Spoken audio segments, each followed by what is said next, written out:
नहमदुहु व नुसल्ली अला रसूलिल करीम अम्मा बाद। मैं असदुद्दीन ओवैसी, जिसे लोकसभा का रुकन मुंतखब किया गया है, अल्लाह के नाम से हल्फ उठाता हूँ कि मैं भारत की आइन पर जो क़ानून के मुजब तय पाया है एतक़ाद रखूँगा, उसका वफ़ादार रहूँगा। मैं भारत के इक़्तिदार आला और सालिमियत को बरकरार रखूँगा और जिस ओहदे को मैं संभालने वाला हूँ इसके फ़राइज़ और वफ़ादारी से अंजाम दूँगा।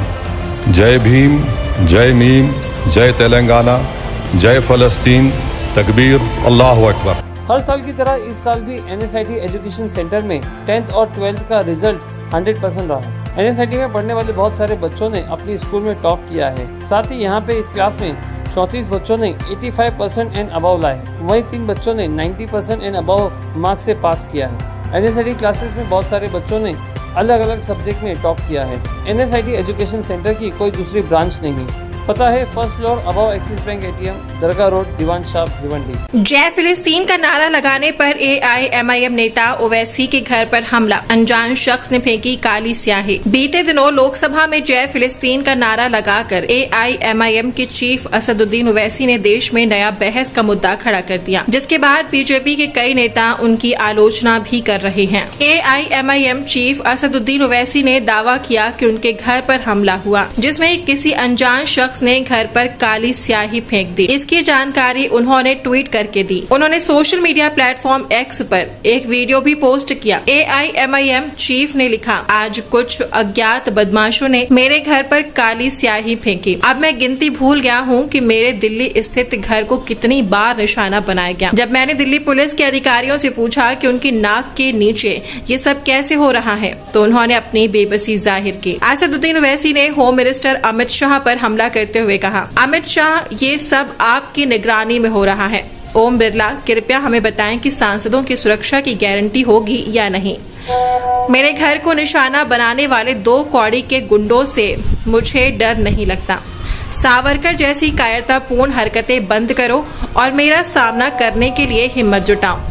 स्याही फेंकने या पत्थर फेंकने के बाद भाग मत जाना। आज सुबह पार्लियामेंट सेशन के दौरान ओवैसी ने मीडिया से बात करते हुए क्या कुछ कहा, आइए सुनते हैं। देखिए, मेरे घर पर ये पहली मर्तबा नहीं हुआ है।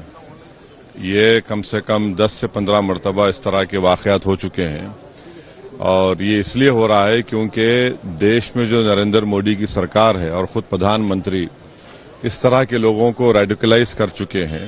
जो प्रधानमंत्री खुद कहते हैं कि घुसपैठी है मुसलमान और इनके कपड़े देखकर पहचानो, तो इन लोगों को हिम्मत मिलती है। ये एम्बोल्डन हो चुके हैं और इनको लगता है कि जब तक मोदी सरकार है हम कुछ भी कर सकते हैं। और दूसरी बात ये है कि ये लोग इजराइल का फ्लैग लेकर मेरे घर पर चिपकाते हैं, तो इससे मालूम होता है कि ये लोग ज़ायनिस्ट आइडियोलॉजी को मानने वाले हैं। और ज़ायनिस्ट आइडियोलॉजी ने ही गाजा में 12 लाख लोगों को बेघर कर दिया, 40,000 लोगों को मौत की घाट उतार दिया। तो ये सब चीजें हो रही हैं और अफसोस ये है कि जो दिल्ली पुलिस के हेडक्वार्टर के सामने मेरा घर है, इलेक्शन कमीशन ऑफ इंडिया मेरे पड़ोसी हैं, और उसके बावजूद भी एक शख्स आकर इंस्टाग्राम पे जो प्राइम मिनिस्टर का DM लगाता है वो वीडियो बनाकर कहता है कि ये घर ओवैसी का है, और उसके 10-15 मिनट के बाद ये लोग आते हैं। तो अब पुलिस खुद अगर इनको पकड़ना नहीं चाहती है तो फिर हम क्या करेंगे? भाई सरकार आपकी, पुलिस आपकी, मेरे घर के सामने एक नहीं बल्कि 100 CCTV कैमरा लगे हुए हैं, और जो पुलिस ऑफिसर मेरे पास आते हैं वो मुझसे कहते हैं हाँ सर कभी कभी हो जाता है। तो अब ये कभी कभी नहीं हो रहा है। अगर किस दिन कभी कुछ बड़ा वाकया हो जाएगा तो फिर उस वक्त क्या बोलेंगे लोग? अब सवाल ये खड़ा होता है कि क्या वाकई AIMIM नेता असदुद्दीन ओवैसी देश की सबसे बड़ी पंचायत में जय फिलिस्तीन का नारा लगाना सही था या गलत? वहीं देश भर में ओवैसी के बयान के बाद एक नया विवाद छिड़ गया है। बीजेपी के कई नेताओं ने ओवैसी की संसद की सदस्यता रद्द करने की मांग की है। इस पूरे मामले में आपकी क्या राय है? कमेंट सेक्शन में जरूर रखें।